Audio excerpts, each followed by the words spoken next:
Assalamualaikum warahmatullahi wabarakatuh. Alhamdulillah, salatu wassalamu ala rasulillah wa ala alihi wa ashabihi wa mawala. Subhanaka la ilma lana illa ma 'allamtana innaka antal alimul hakim. Wa la haula wa la quwwata illa billahil aliyyil azim. Teman-teman, sahabat-sahabat semua, selamat datang kembali di Ca'dul Channel. Kali ini masih berhubungan dengan sejarah Wali Songo ya.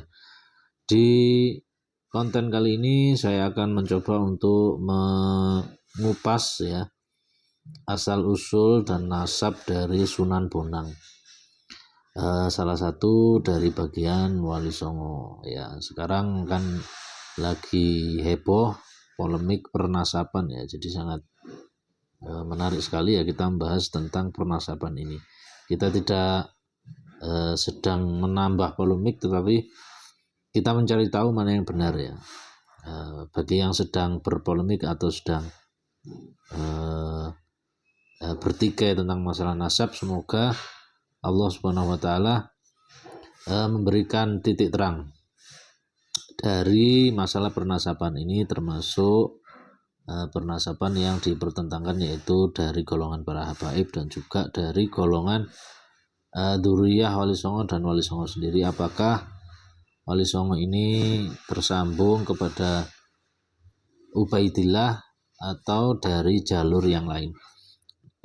Yang saya sajikan di video kali ini masih dari buku Atlas Wali Songo karya Kyai Haji Agus Sunyito. Kenapa saya sajikan di nasabnya Sunan Bonang?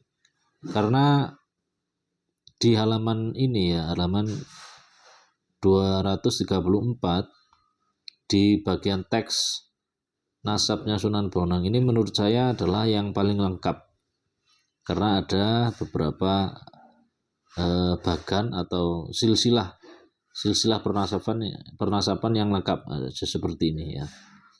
Jadi di sini ada dari Nabi Muhammad, kemudian dari Fatimah, Husain, Muhammad Al-Bakir, terus kemudian Ahmad Al-Muhajir, kemudian turun ke Ubaidillah. Nah, Ubaidillah ini yang sedang dipertentangkan apakah tersambung atau tidak kepada Rasulullah SAW, karena di kitab-kitab primer ini tidak terdapat nama Ubaidillah ya. Sementara Imam Ahmad Al-Muhajir sampai Rasulullah ini ada keterangannya.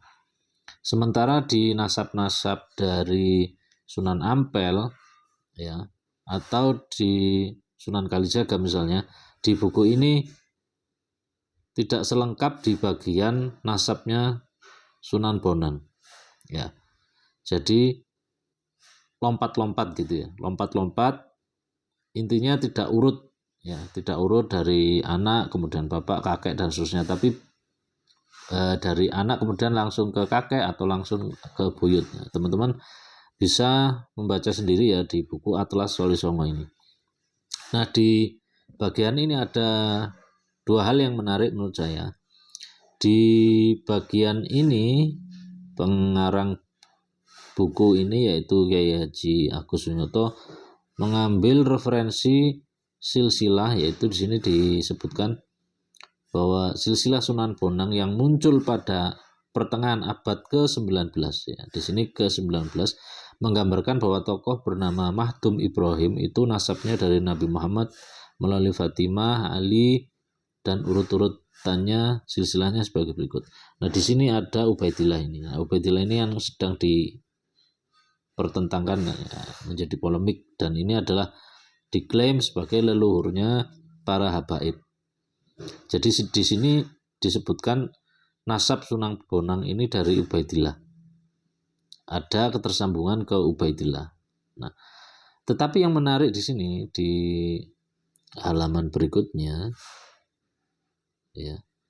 Di sini disebutkan menurut naskah sejumlah historiografi jenis babat yang lebih tua ya. Jadi babat yang lebih tua, Sunan Bonang adalah putra Sunan Ampel, sesepuh Wali Songo yang ibunya berasal dari negeri Campa atau Cempo dan ayahnya dari Samarkand.